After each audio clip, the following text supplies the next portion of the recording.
culture, the whole thing is that culture and language tend to become traps, and yet they can be the platforms for enormous freedom if you understand what it's all about.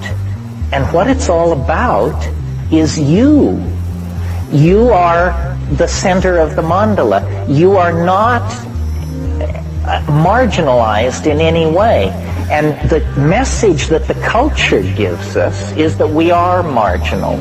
It doesn't matter whether if you've got $100 million. Fortune magazine will inform you that so do 10,000 other people on the North American continent.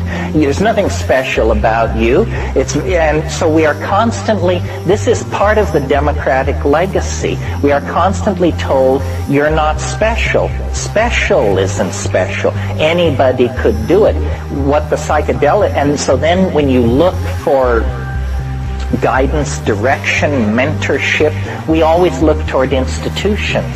Well, I'll go to the university, or I'll go to the army, or I'll do something. Somebody will tell me, will give me a larger purpose. But it's really yourself that is the final arbiter. And if you keep yourself as the final arbiter, you will be less susceptible to infection by cultural illusion.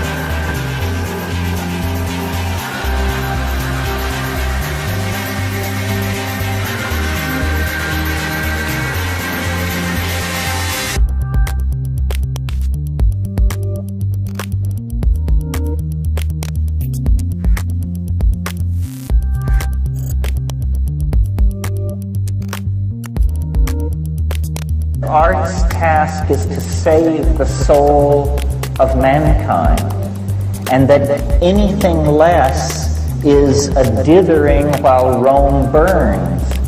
Because if the artists who are self-selected for being able to journey into the other, if the artist cannot find the way, then the way cannot be found.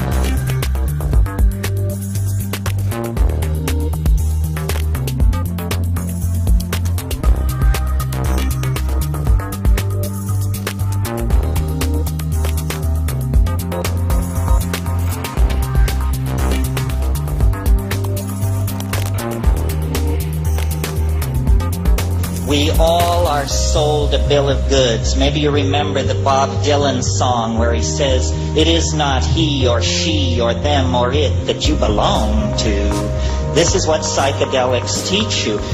We're not going to learn it from Der Spiegel, from Time magazine.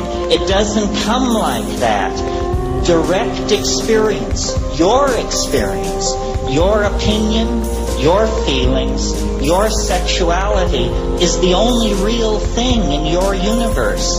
Don't transfer loyalty to ideology, to money, to party, to friends. All of these things are outside of the core of your reality, and centuries of programming have been laid on to all of us to take away the power of our own direct experience.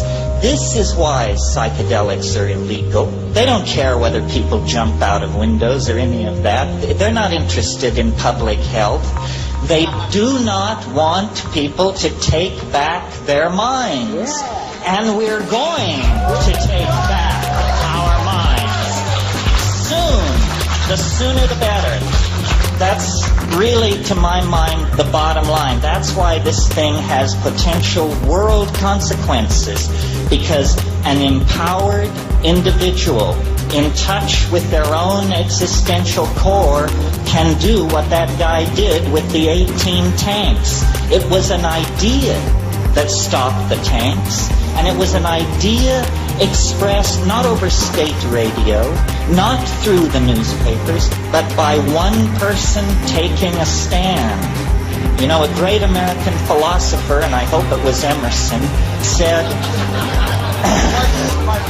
no, it was Emerson, said, if you are right, you are a majority of one. You are a majority of one. And this is what we all need to realize.